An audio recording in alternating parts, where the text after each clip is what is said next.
할렐루야. 아멘. 오늘도 하나님 앞에 예배드리고 영광을 올리기 위해서 오신 모든 분들 주님의 이름으로 축복합니다. 여러분들 마음속에 평안이 가득하시기를 축원합니다. 우리 옆에 분들과 인사 나누시겠습니다. 평안하십시오.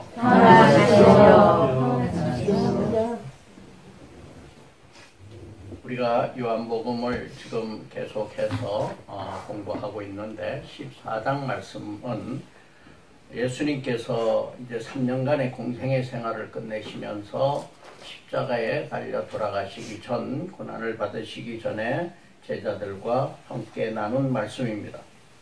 예수님께서는 예수님의 떠나심과 보혜사 성령을 보내신다라고 하는 것과 다시 돌아오시겠다라고 하는 약속을 하시는 이 말씀 가운데 다소 신학적인 논쟁은 있습니다만은 그러나 주님께서는 확신에 찬 말씀을 메시지로 제자들에게 전해 주신 것입니다. 당신의 십자가 순환과 부활 승천 후에 세상에 남게 될 제자들에게 위로의 약속을 하면서 나의 평안을 너희에게 주노라. 세상의 평안을 주겠다라고 말씀하신 것이 아니고 나의 평안을 너희에게 주노라고 말씀하셨습니다. 이 평안은 세상이 주는 평안과 다른 평안인 것입니다. 이 말씀의 결론은 근심하지 말 것, 믿음을 굳게 지킬 것, 그리고 예수님이 떠나고 반드시 돌아오신다는 약속, 이 약속의 말씀인 것입니다. 오늘은 세 가지로 이 말씀 전체 14장 말씀을 우리가 함께 살펴보도록 하겠습니다. 첫 번째는 길이요 진리요 생명이신 주님. 오늘 우리가 이 성경을 다 14장을 읽을 수 없으니까 여러분들 숙제 다 하셨죠? 예? 하셨습니까? 자신들이 없으세요? 숙제 안 하고 오신 분들은 오셔서라도 교회 오셔서라도 예배 준비하면서 숙제를 꼭 하시기 바랍니다. 성경 말씀을 읽어야 이 말씀의 의미가 무엇인가 하는 것을 또 생각하게 되고 말씀에 대한 의구심을 가지고 있을 때 말씀을 통해서 여러분들의 그 의구심이 풀어지리라고 생각을 합니다. 그렇기 때문에 숙제는 꼭 하셔야 됩니다. 여러분들 다 모범생들이라고 생각을 합니다. 오늘 우리 전도사님이 지혜롭게 앞에 거를 못 읽으니까 그 성시 교독 시간에 14장 1절부터 6절까지의 말씀을 교독을 했습니다. 이 말씀 가운데 우리가 길이요 진리요 생명이다. 주님이 이렇게 말씀하셨는데 이 말씀은 그냥 나온 것이 아니고 주님 어디로 가십니까? 주님이 가신다고 했는데 이 제자들 생각에는 주님이 도대체 어디로 가시는가라고 하는 의문을 갖게 되었습니다. 그랬더니 내 아버지 집에 거할 곳이 많다. 아버지 집으로 간다라고 답변을 하셨어요. 그리고 다시 돌아오겠다라고 말씀하셨습니다. 이 아버지 집에 거할 곳이 많다라고 하는 것은 우리 무슨 뭐 45평짜리 50몇 평짜리 아파트를 얘기하는 것이 아니고 저택이나 우리는 생각할 때 천국이다 그러면 하늘나라에 어딘가 있을 것이다 라고 이렇게 생각을 하면 상상을 합니다. 근데 하늘나라에 이 구름 위에 어딘가에 존재하는 이런 것이 아니라 그런 장소를 의미하는 것이 아닙니다. 그 거할 곳이라고 하는 것은 그리스도 자신을 말씀하고 있는 것입니다. 우리는 그리스도 안에 거하여야겠고 그리스도가 내 안에 거할 때 우리가 아버지 집에 거하는 것이 되는 것입니다. 그리고 우리 그리스도가 몸된 이 교회에 거하고 있을 때 우리는 아버지의 집에 거하는 것이다. 이렇게 우리는 생각할 수 있습니다. 예비된 처소는 그리스도의 몸된 교회를 의미하고 있는 것이며 또 그리스도의 말씀대로 우리가 살아가는 것 그것 자체가 우리는 그리스도 안에 거하는 삶이다 라고 하는 것입니다. 우리는 죽어서 영생을 갖는 것이 아니라 예수님을 영접하고 믿는 순간부터 우리는 이미 영원한 삶을 살아가고 있는 것입니다. 꼭 죽고 난 다음에 영원한 삶을 살아가는 것이 아니라 우리의 삶은 죽고 다시 또 살고 이런 것이 아니라 이 삶의 연속이다 라고 하는 것을 우리는 기억해야 할 것입니다. 그런데 아버지 집에 거할 곳이 많다. 내가 처소를 준비하겠다. 이렇게 말씀을 하시니까 도마가 그랬습니다. 그 가는 길이 어떻게 가는 길인지 도대체 우리는 알 수가 없습니다. 어떻게 가는 길입니까? 라고 말했을 때 예수님께서 나는 길이요 진리요 생명이다. 나로 말미암지 않고는 아버지께로 올 자가 없느니라고 말씀을 하신 것입니다. 그렇기 때문에 주님은 곧 길이요 진리요 생명이니 이 길이요 진리요 생명이라고 하는 것은 주님을 통해서만이 하나님의 구속사역, 우리의 죄 용서받음과 영원한 생명을 갖게 되는 천국의 삶, 우리의 미래의 소망 이런 것들이 이루어진다라고 하는 것입니다. 그런데 예수님께서는 나로 말미암지 않고는 다시 얘기해서 이 배타성을 강력하게 말씀하셨습니다. 다른 길은 없다는 것입니다. 요즘에 다원주의 사회가 돼 가면서 불교에도 구원이 있다, 어디에도 구원이 있다 그러면서 온갖 종교들이 다 나름대로 이 구원의 길을 가진 것처럼 얘기하는 사람들이 있습니다. 그러나 주님은 분명하게 여기서 밝히고 계십니다. 나로 말미암지 않고는 아버지께로 올 자가 없다. 나만이 유일한 길이다. 아버지에게 가는 길이다 라고 말씀하신 것입니다. 이 유일한 길이라고 하는 것은 어떻게 보면 굉장히 배타적이고 독선적이고 그러기 때문에 험난할 수 있습니다. 그러나 유일한 길이기 때문에 더욱 쉬운 길입니다. 유일한 길이기 때문에 평탄한 길입니다. 우리가 때때로 살아가면서 선택을 많이 해야 될 때, 그렇죠? 여러분들 백화점에 가가지고 옷을 사야겠다라고 하는데 옷이 많으면은 그래서 요즘에 세일즈맨들은요 장사를 할 때 옷 가지러 온 사람 사러 온 사람에게 막 이 옷 보여주고 저 옷 보여주고 그러지 않아요. 안 보여줍니다. 그리고 딱 하나 보여줍니다. 어떻습니까? 이거 뭐 정말 좋습니다. 라고 얘기합니다. 그리고 그게 마음에 안 드는 것 같다 눈치가 보이면 얼른 다른 거 하나 빼와가지고 또 요건 치우고 하나만 더 보여주죠. 선택의 여지가 많으면은 머리가 아픕니다. 이게 참 힘든 결정이에요. 그러나 한 가지만 있을 때는 우리가 선택하기가 굉장히 수월하죠. 그렇죠? 아파트를 이렇게 세를 얻거나 집을 살 때도 가보면은 이 집을 허름한 걸 하나 딱 보여줍니다. 그러고 난 다음에 사람들이 허름한 걸 보고 좀 지저분하고 이러면은 좀 지저분한데 여기 또 다른 층이 하나 있습니다. 그리고 딱 보여주는 거는 아주 깔끔한 걸 보여줍니다. 그럼 이겁니다 라고 결정을 하게 되죠. 주님이 유일한 길이라고 한 것은 다른 선택의 여지가 없는 유일한 길이기 때문에 우리는 믿고 따라가기만 하면 된다라고 하는 것입니다. 예수를 통한 구원의 길은 쉽고도 어려우며 다른 이성주의나 인본주의, 사람의 생각, 사람의 이성 이런 지식이나 이런 걸로 인정하지 않습니다. 그런 것을 인정하지 않고 좁고도 험한 길인 것입니다. 진리란 것은 변하지 않는 것입니다. 수천 년 동안 성경 말씀이 1.1획도 변하지 않음과 같습니다. 하나님의 말씀이고 주님의 말씀인 진리를 기록하였기 때문인 것입니다.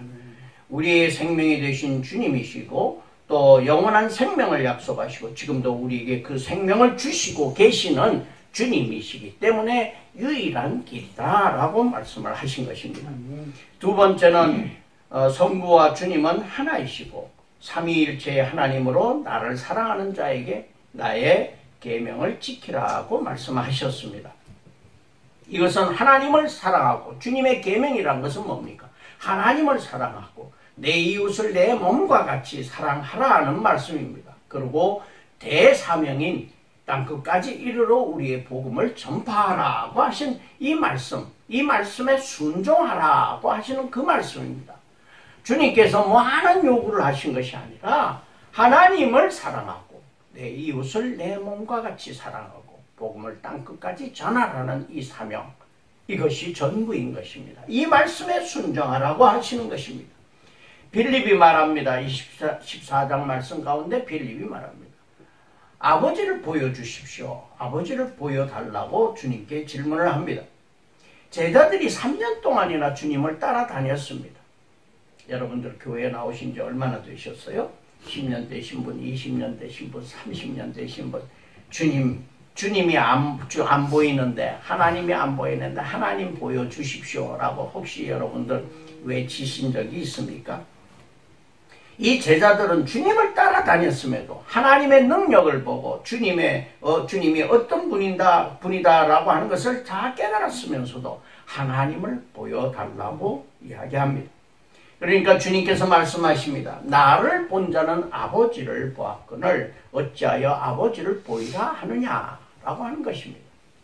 우리는 주님도 못 봤어요. 그렇죠? 우리가 주님 따라다니는 제자도 아니고 우리는 교회를 통하여서 말씀을 통하여서 우리는 주님을 만나고 있는 겁니다. 그런데 이분들은 따라다녔음에도 불구하고 아버지를 보여달라고 얘기합니다. 그러면 우리는 주님도 보여주고 아버지도 보여주고 다 보여주십시오 라고 아마 우리가 요구해야 될 것입니다. 그러나 하나님께서는, 주님께서는 우리에게 말씀을 통하여서 주님의 모습을 우리에게 보여주셨습니다. 그 주님의 모습을 통하여서 우리는 하나님의 실체적인 형상을 보게 되는 것입니다.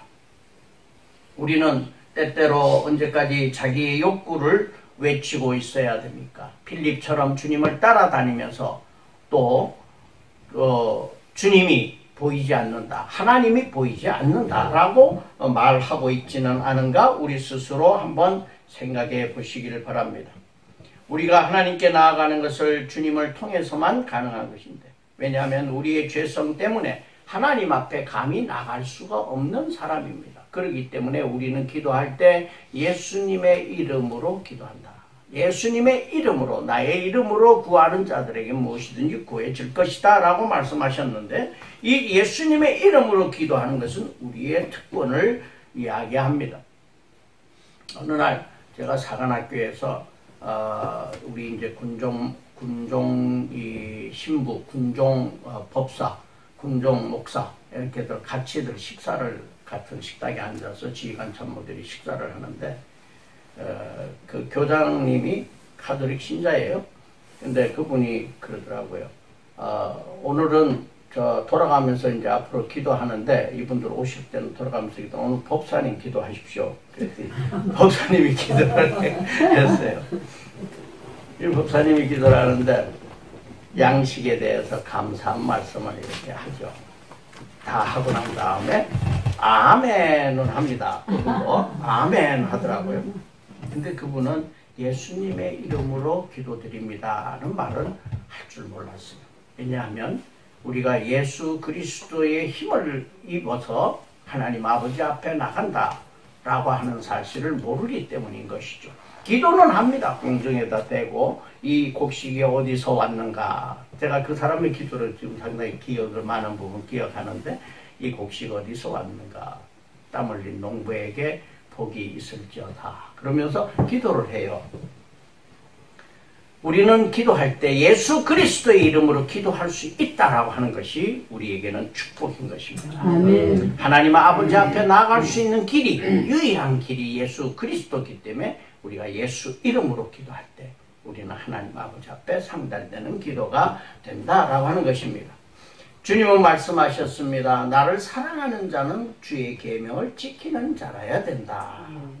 주의 계명을 지켜야 된다라고 말씀하셨어요. 오늘 우리 권사님 기도하실 때 말씀대로 살도록 해달라고 기도해 주셨는데, 주님을 사랑하는 자의 그 모습은 바로 말씀대로 살아간다라고 하는 것입니다. 나를 사랑하지 아니하는 자는 내 말을 지키지 아니한다라고 24절 말씀을 하고 계십니다. 다시 얘기해서 우리는 내가 주님의 말씀대로 사는가 아닌가 라고 하는 것을 생각해 보면서 말씀대로 살지 못한다면은 내가 주님을 사랑하는 사람이 아니구나, 우리 스스로 반성해야 할 것입니다. 이 말씀대로 순종하면서 살아가는 우리가 돼야 되는데, 순종이라고 하는 것은 첫 번째, 믿음이 없이는 순종할 수가 없는 것입니다. 맡겨버리는 것입니다. 히브리서 11장 8절 말씀에 믿음으로 아브라함은 부르심을 받았을 때 순종하여 장래의 유업으로 받을 땅에 나아갈새 갈 바를 알지 못하고 나아갔으며, 그분은 능력을 믿고 하나님의 인도하심을 믿고 하나님의 사랑하심을 믿고 하나님이 선한 결과를 주실 거라고 하는 것을 믿고, 또 우리에게 능력 주심을 믿고, 우리의 아픔을 함께 하신다는 것을 믿고 우리는 나아가야 하는 것입니다. 믿어야 하는 것입니다. 하나님 아버지께 맡겨야 하는 것입니다. 두 번째 순종은 사랑 없이는 불가능한 것입니다. 사랑하는 자의 말은 우리가 대부분 순종하게 됩니다. 하나님의 말씀을 순종하는 것은 다윗이 노래한 것처럼 꿀과 송이 꿀보다 더 달보다 하는 마음이 있어야 됩니다. 하나님의 말씀을 우리가 대할 때, 주님의 말씀을 우리가 대할 때 이것이 꿀보다 더 달다라고 하는 우리의 마음에 감동이 있어야 우리는 주님을 사랑하고 하나님을 사랑하는 것이다 라고 하는 것입니다. 우리가 하나님을 사랑하는 것이 이것이니 우리가 그의 계명들을 지키는 것이라고 요한은 요한 1서 5장 3절 말씀으로 말씀하고 있습니다. 사랑하는 것에 대한, 주님을 사랑하는 것에 대한 표현은 무엇인가? 말씀대로 살아가야 된다라고 하는 것입니다. 우리가 부모님을 사랑하는 마음이 있는 사람은 부모님의 말씀을 잘 순종할 것입니다. 사랑하는 마음이 없는 사람은 자기가 잘났다고 생각하고 부모님의 말씀을 무시할 것입니다. 우리가 주님을 사랑한다면 주님의 말씀에 우리는 순종해야 할 것입니다. 주님을 사랑하는 마음이 있으면 그 마음에 주님의 말씀이 달고 달아서 순종하고 싶은 마음이 생기는 것입니다. 세 번째는 소망이 없이는 불가능하다라고 하는 것입니다. 우리가 순종하려고 할 때 소망이 없다면 순종하고 싶지가 않겠죠. 미래에 대한 확신이 있어야 되는 것입니다. 아브라함이 오늘 창세기 말씀을 읽은 것처럼 하나님이 떠나라 할 때 하나님이 이루어 주신 미래에 대한 그 하나님의 약속, 그것을 소망하면서 그는 떠났습니다. 하나님의 뜻이 무엇인지 알지 못합니다. 우리는 때때로 하나님께 기도하고 하나님께 간구할 때 우리는 하나님이 내가 기대했던 것과는 다른 길로, 다른 방향에서, 다른 일로 우리에게 보여주십니다. 그럴 때 우리는 잘 이해하지 못할 때가 있습니다.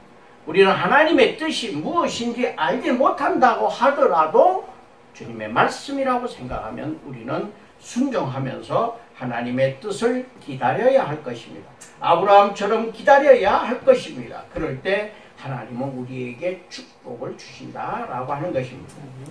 네 번째, 순종은 겸손한 마음이 있어야 순종하게 된다라고 하는 것입니다. 이 겸손을 무너뜨리는 것에는 자기의 틀이라고 하는 게 있습니다. 자아라고 하는 겁니다. 나의 자아라고 하는 건 내 생각, 내가 잘났다라고 하는 나의 틀을 가지고 보게 되는 것입니다. 우리 인간관계에서도 마찬가지입니다.